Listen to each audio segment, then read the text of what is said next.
pretty. Come along.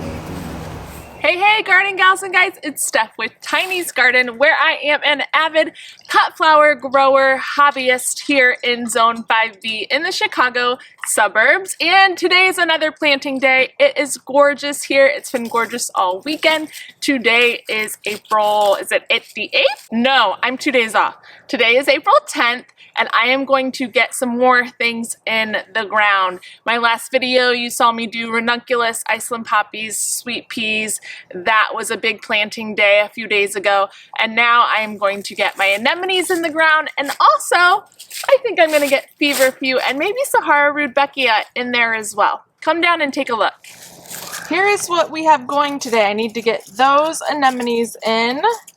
All of these over here have been potted up.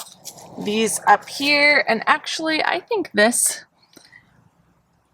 right there is a ranunculus. That looks like a ranunculus leaf, so I might have a couple ranunculus in here too. These definitely anemones. And then over here I've got a tray that has some feverfew and rudbeckia in here, both cold hardy. I don't think I have enough anemones to fit this whole bed, so I'm thinking these two will go in here if needed.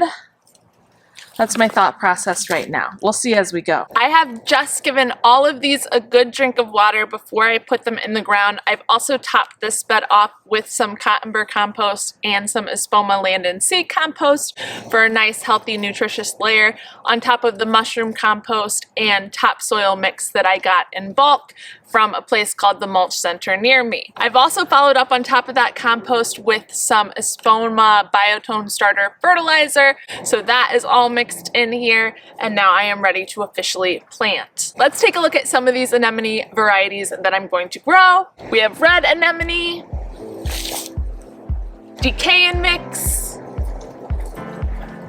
and lastly over here, anemone white. I just found a ranunculus corm in there. Interesting.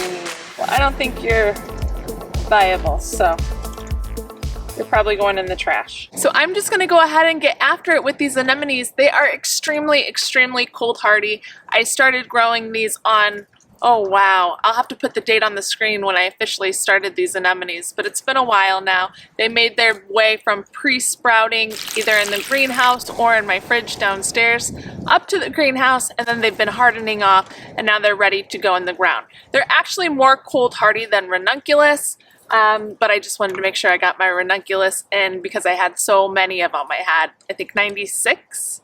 Is that right? No, I think that is right. Several. Anyway, I had a lot and I wanted to get those in the ground. I have less anemones, but I'm gonna get them in the ground because they'll be perfectly fine with whatever temperature comes at this point, unless we have a very, very hard freeze.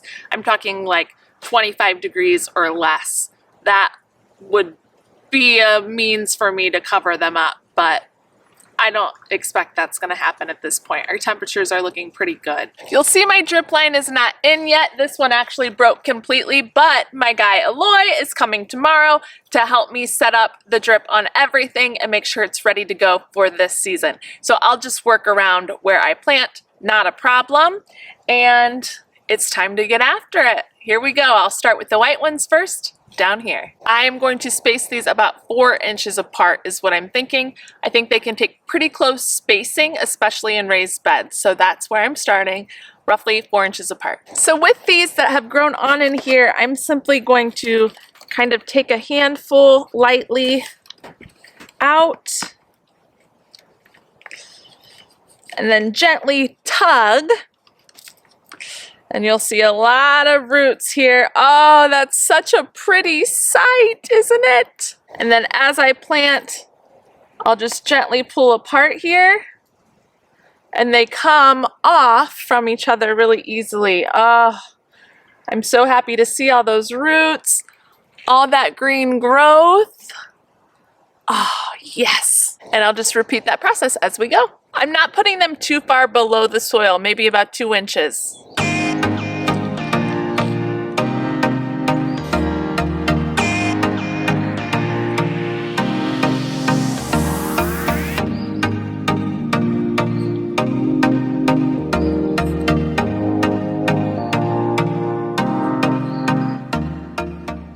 I'm so glad to get these in. Oh yeah, these look really great in here. Even there's some growth that's not poking through the soil, so I've got a lot more here than I thought I did.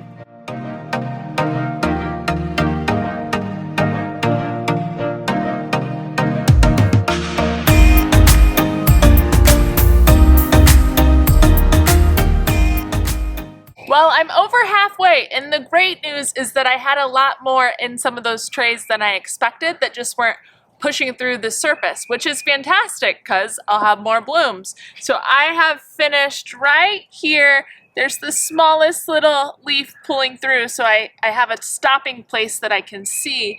And now I've got 1, 2, 3, 4, 5, 6, 7, 8, 9, 10, 11, 12, 13, 14, 15 more to go. And that really might take up the rest of this raised bed. So we might have a full raised bed of anemones, which is great. Here's where I've left off. So if you take one of these that I can't see what's coming through, I just want to show you an example of what that might look like. Oh, interesting. This one's really tiny and it actually has a little mold on it. So if you can see that where that light blue grayish matter is, it's a little bit of mold. I'm just gonna tear that off. And it leaves me with healthy roots, and then it eradicates that mold. And it's a pleasant surprise today. I had enough to fill this whole bed. This last row just has 3, but that is just fine. It doesn't look like a whole lot to look at yet, but you can see some green growth coming out at some points, and everywhere that there's a bare spot, there's an anemone with some growth coming on it. I checked all of them, they all look great. So this whole bed will eventually be blooms. Super exciting. Now what is great about ranunculus and anemones, I've got them side by side because they're kind of like cousins or brother and sister, if you will. They just seemingly go together. They both love cold weather. They both fizzle out when it starts to get above 70 degrees or much warmer than that. And so I think having them together, it just makes it easy because I'm gonna flip both of these beds at about the same time into warm summer annuals. So when these are done blooming, I can come in and switch in my warm, hardy annuals. As long as I get a bunch of blooms out of these, I will be thrilled. My first year doing both of them with success. So try and try again if you're having a hard time with them because I think it's gonna be worth it. Thanks for coming along today to watch this. I'm gonna go get some planting done in the front beds now, so stay tuned and we'll see you in the next one. Be sure to comment below and let me know if all your ranunculus and anemones are in or where you're at in that process, and be sure to subscribe to my channel to follow along with all things garden. We'll see you in the next one, everybody. Bye.